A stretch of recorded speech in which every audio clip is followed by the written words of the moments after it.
अस्सलाम वालेकुम। एक बार फिर से आपका इस्तकबाल है इस चैनल पर।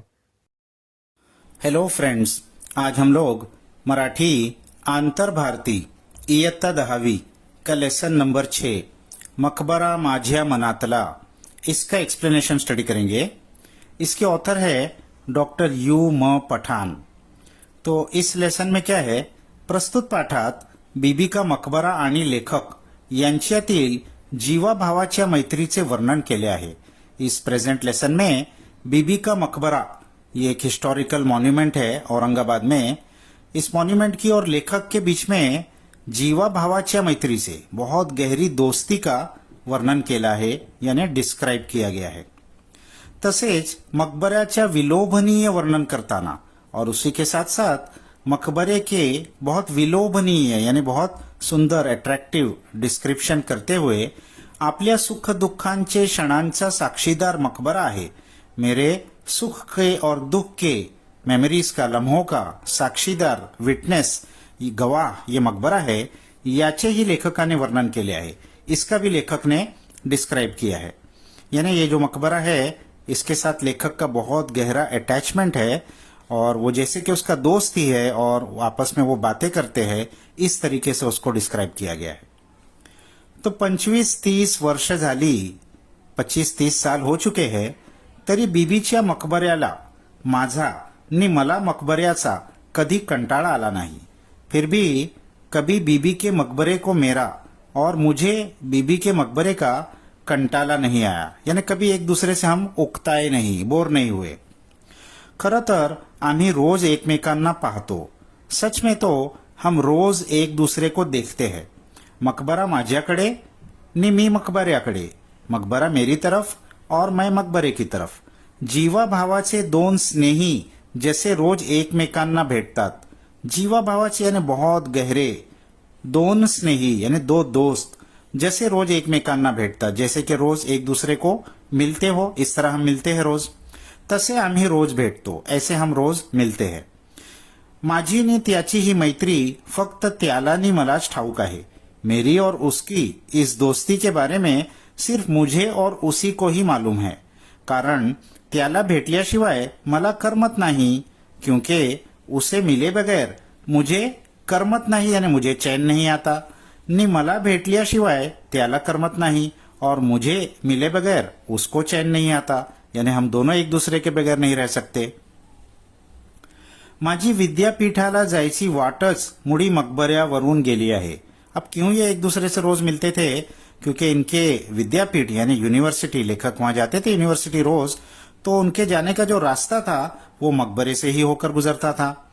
वर्षातून फार मोठे 4-2 पाऊस आले, अच्छा साल में कभी 1-2 बार बहुत जोरदार बारिश हो गई अगर, की मकई गेट वरून पाण्याचे लोंढेच्या लोंढे खालच्या प्रवाहातून वाहताना, तो मकई गेट ये बीबी के मकबरे में जाने का एक गेट है, तो वहां से पाण्याचे लोंढे यानी पानी की लाट नीचे की तरफ बहने लगती है, फेसाळताना दिसू लागतात और बह के और उसमें फेस आते हुए ऐसा दिखता है।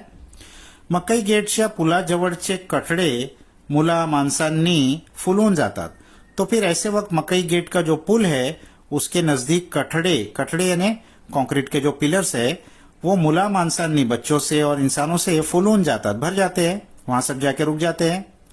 त्यावेळी मात्र मकबऱ्यावरून विद्यापीठाकडे जायची वाट चिखलाड़ते, तो उस वक्त मकबरे से विद्यापीठ के जाने का जो रास्ता है वो चिखलाड़ते यानी वो कीचड़ हो जाता है वहां पर। तिथल्या अरुंद पुलावरून पानी वाहू लागतं। अरुंद यानी बहुत नैरो, वहां का जो पुल है, ब्रिज है, वो बहुत नैरो है, उस पे से पानी बहने लगता है। मग स्कूटर नेनच अशक्य होतं, फिर वहां से स्कूटर ले जाना इम्पॉसिबल हो जाता है। अशा दिवशी मात्र मकई गेटवरून मकबऱ्याची नजर चुकवून, तो ऐसे किसी दिन फिर मैं क्या करता हूं कि मकई गेट से मकबरे की नजर चुराते हुए, उससे बचते हुए मी जयसिंगपुऱ्यावरून विद्यापीठाच्या भव्य अजिंठा आर्च कडे वळतो। मैं जयसिंगपुर के तरफ से, ये एक दूसरी जगह का नाम है औरंगाबाद में, वहां से विद्यापीठ से भव्य अजिंठा आर्च, जयसिंगपुर के तरफ से जाएंगे तो विद्यापीठ जाने का एक दूसरा रास्ता है और वहां बीच में एक आर्च यानी एक एंट्री गेट आता है जिसका नाम है अजिंठा आर्च, वहां मैं मुडतो वळतो यानी वहां से मैं फिर टर्न लेता हूं. पण तिच्यातून प्रवेशतानाही मन काहीसं कावरं बावरं होतं. लेकिन वहां से यूनिवर्सिटी में एंट्री करते वक्त मेरा मन थोड़ा कावरा बावरा यानी थोड़ा सा मुझे बेचैनी होने लगती है.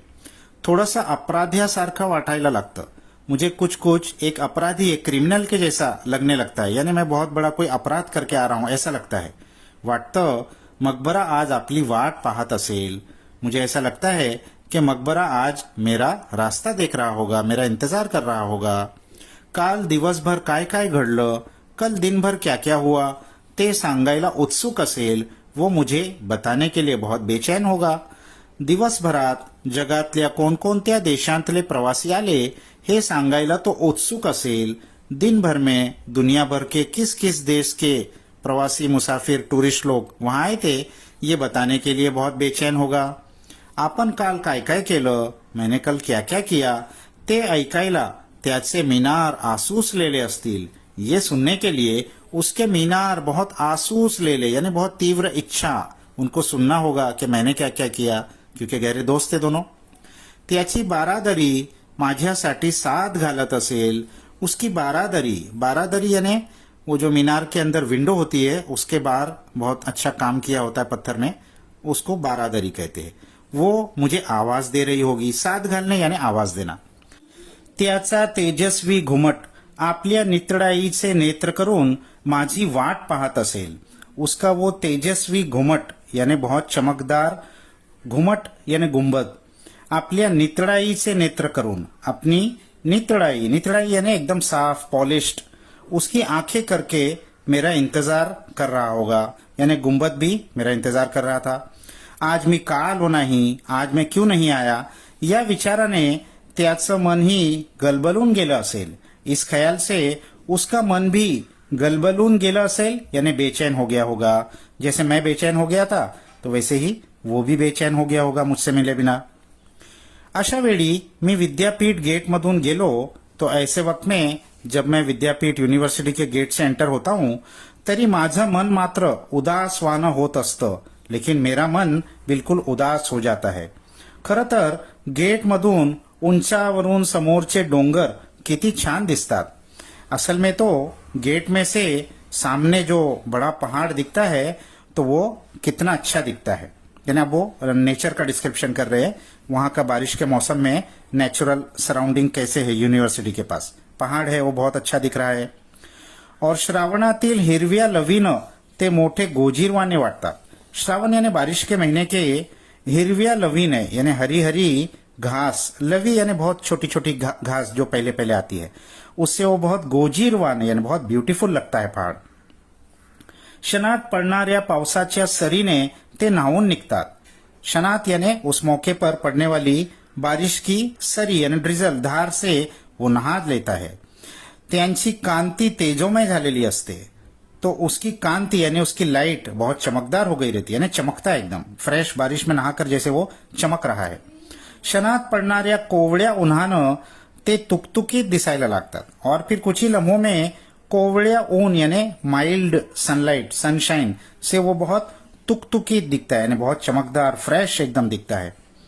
त्यांच्यातून ओसंडणारे झरे मी प्रत्येक वर्षी माझ्या मनाच्या कोशात खोल खोल दडवून ठेवतो. और उस पर से गिरने वाले ओसंडनारे नीचे की तरफ गिरने वाले झरे यानी वाटरफॉल मैं हर साल मेरे मन के कोश में, कोश यानी डिक्शनरी को कहते हैं, यानी मेरे मन की किताब में बहुत डीप उसको दड़वून ठेवतो यानी छुपा कर रखता हूँ, हाइड करके रखता हूँ खजाने की तरह. या झऱ्यांचे तुषार माझ्या मनाला नेहमीच खुलवत फुलवत असतात. और इन झरों का जो तुषार है, तुषार यानी ड्रिजल फुहार, इसको मैं अपने मन में हमेशा, ये मेरे मन को हमेशा खुलवत और फुलवत रखते, यानी मेरे मन में मैं उनको छुपा के रखता हूँ. और जब भी वो याद आती है तो मन एकदम बाहर आ जाती है, मन में खुशी छा जाती है. निपट निरंजनांची समाधी त्या आसमंताला शुचितेची पावित्र्याची जणू साधच देत असते. और दूर से निपट निरंजन की समाधि, निपट निरंजन ये वहां के बड़े कोई संत है, उनकी समाधि दूर से इस आसमंत को यानी इस सराउंडिंग को शुचितेची पवित्रतेची यानी प्यूरिटी की जणू साधच देत असते, जैसे की वो आवाज ही लगा रही होती है. विद्यापीठ गेट मधून वाटचाल सुरू झाली. अब विद्यापीठ गेट से एंटर होके चलने लगे कि डामरी रस्त्याची नागिन, तो वहां का रास्ता डामर का था, वो नागिन के जैसा लगता था, यानी काले कलर का डांबर का रास्ता, और वो नागिन के ऐसा टर्न टर्न होके जा रहा था जैसे कि कोई नागिन है. तो डांबरी रस्त्याची नागिन कधी सरळ तर कधी नागमोडी वळण घेत, कभी वो सीधा रास्ता चलता था और कभी नागमोडी यानी नाग के जैसा टर्न होके वळण यानी टर्न टर्न लेते हुए वो रास्ता जाता था. अतिथीगृहावरून नि मुलांच्या वसतिगृहांवरून सावकाश सरपट जात असते. अतिथीगृह यानी गेस्ट हाउस और वसतिगृह यानी बच्चों का हॉस्टल, जहाँ बच्चे रहते हैं, वहां से वो रास्ता सावकाश आराम से जाता रहता. विज्ञान विभागांना एक अंगाला टाकून, अब पहले वहां पर विज्ञान का डिपार्टमेंट साइंस के डिपार्टमेंट की बिल्डिंग आती थी, तो उसको एक साइड में डालकर जेव्हा ती कला विद्या शाखेच्या इमारतीकडे वळू लागते, जब वो रास्ता कला कला यानी आर्ट्स विद्या शाखे यानी आर्ट्स की जो फैकल्टी है उस रास्ते पे उस इमारत की तरफ जब टर्न लेता है, त्याच वेळी मी शेड मध्ये स्कूटर ठेवून, तो उस वक्त मैं शेड में अपने स्कूटर को पार्क करके माझे अभ्यासिकेकडे येत असतो. मैं अपने अभ्यासिका यानी पढ़ाई की जगह पर, जहां उनकी लाइब्रेरी थी, जहां वो पढ़ते थे, पढ़ाई करने की जगह, वहां पर आते हैं. खरं तर शेड मध्ये स्कूटर ठेवत असताना, सच में तो शेड में जब मैं स्कूटर पार्क कर रहा था, मकबरा माझ्या पापणीच्या कडेत मला दिसत असतो. मकबरा मुझे पापणीच्या कडेत यानी आंखों के किनारे से, from the corner of the eye, मुझे मकबरा नजर आता था.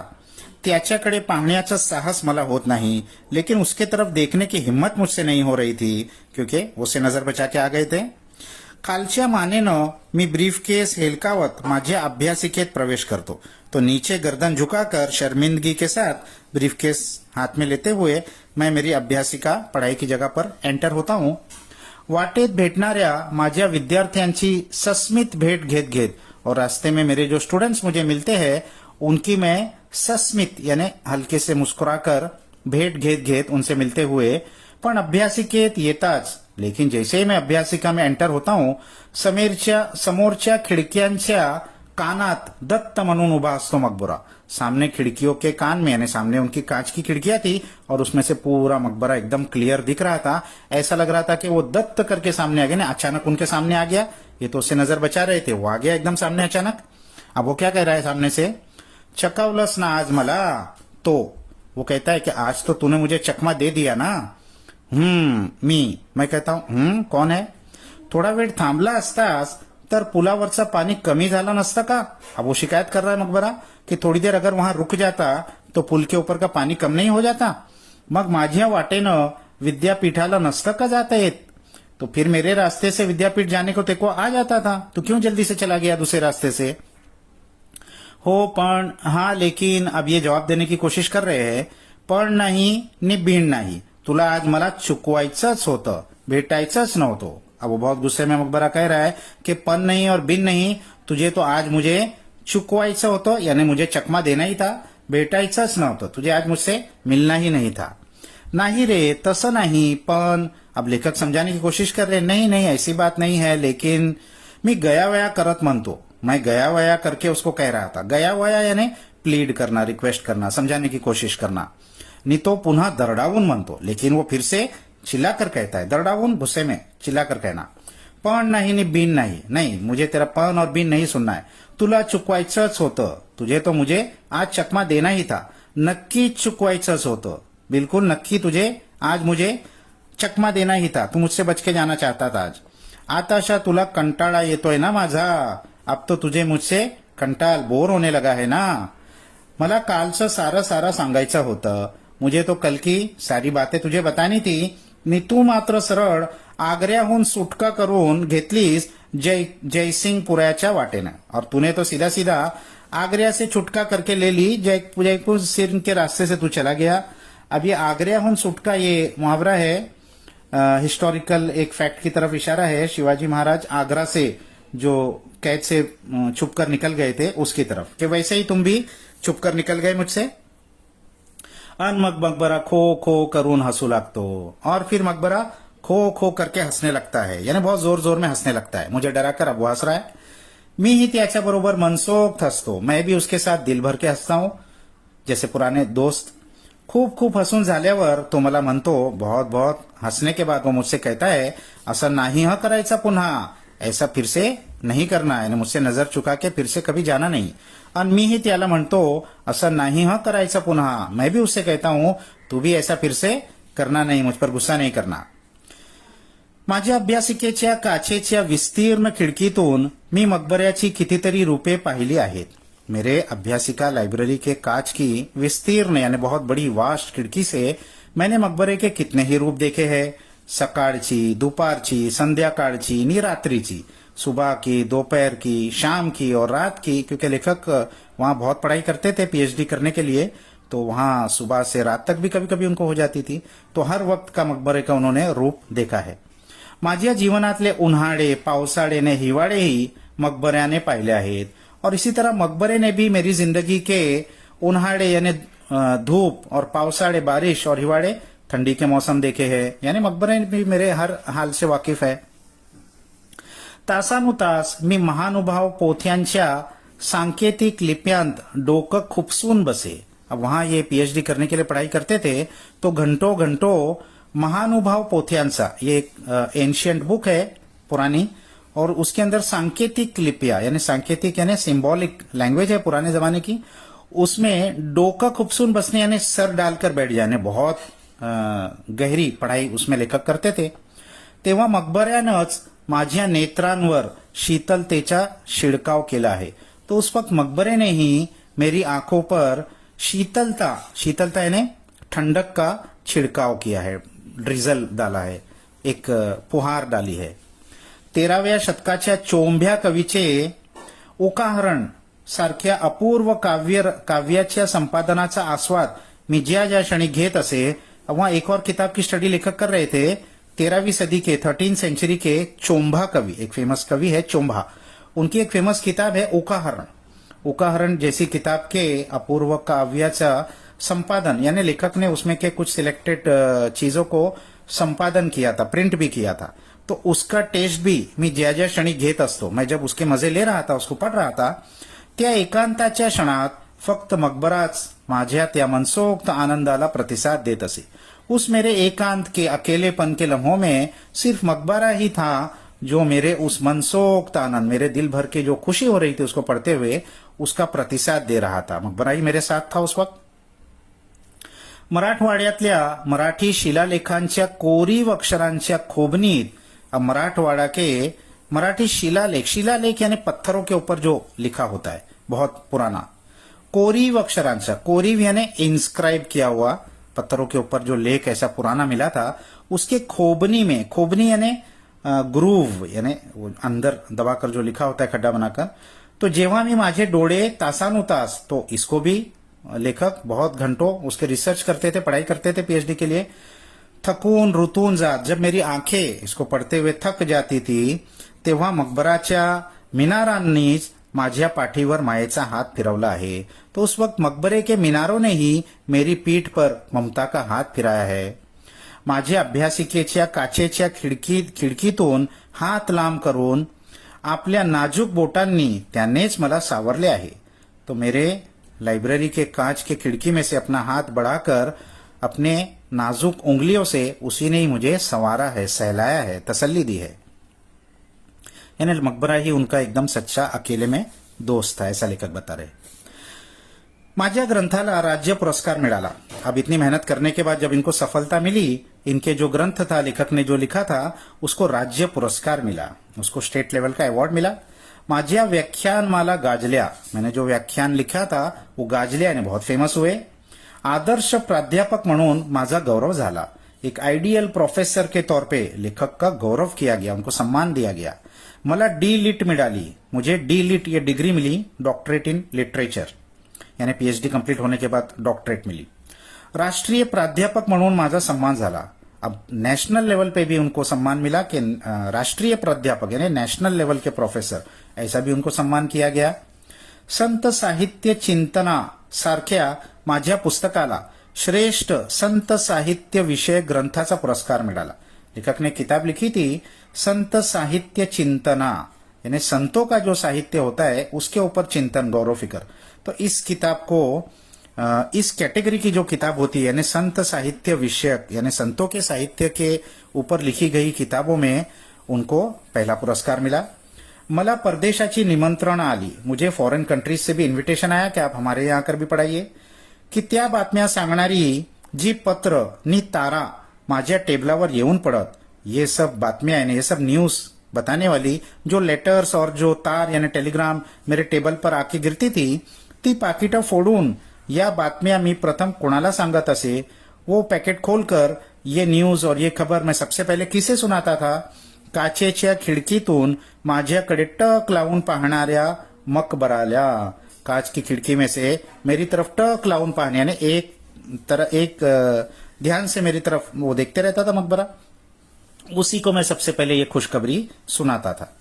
मग मकबऱ्याचे मीनार मिस्किलपणे हसत डोलत, फिर मकबरे के जो मीनारेट थे वो मिस्किलपणे यानी मिस्चीवियसली हंसते और डोलते थे, बहुत खुशी होती थी उसको। त्याचा घुमट तरारून येई, उसका जो घुमट है यानी उसका जो बीच का गुंबद है वो तरारून येई यानी बाहर जाता था, खुश हो जाता था। माझ्या यशानं त्यालाही तेज चढे, मेरी कामयाबी से उसमें भी चमक आ जाती थी।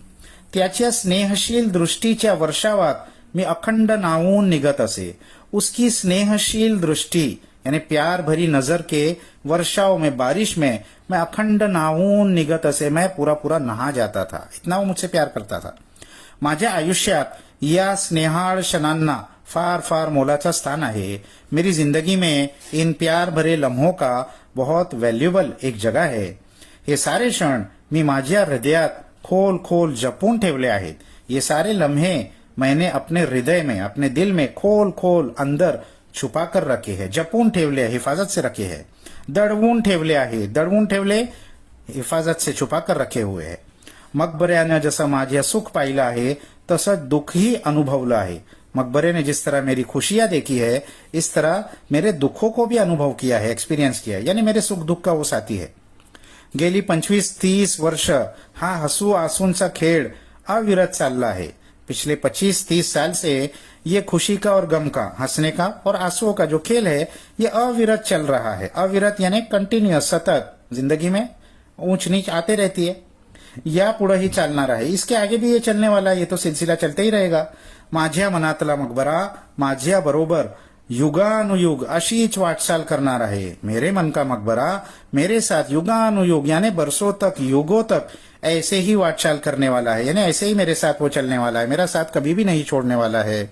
हिवाळ्यात, पावसाळ्यात नि उन्हाळ्यात देखील, हिवाळ्यात ठंडी के मौसम में, पावसाळ्यात बारिश के मौसम में, नि उन्हाळ्यात देखील और गर्मी के मौसम में भी, यानी हमारा साथ कभी छूटने वाला नहीं है। तो लेखक ने एक हिस्टोरिकल मॉन्यूमेंट के साथ उनका जो गहरा ताल्लुक था दिल का, इसको बहुत अच्छे तरीके से इस चैप्टर में डिस्क्राइब किया है।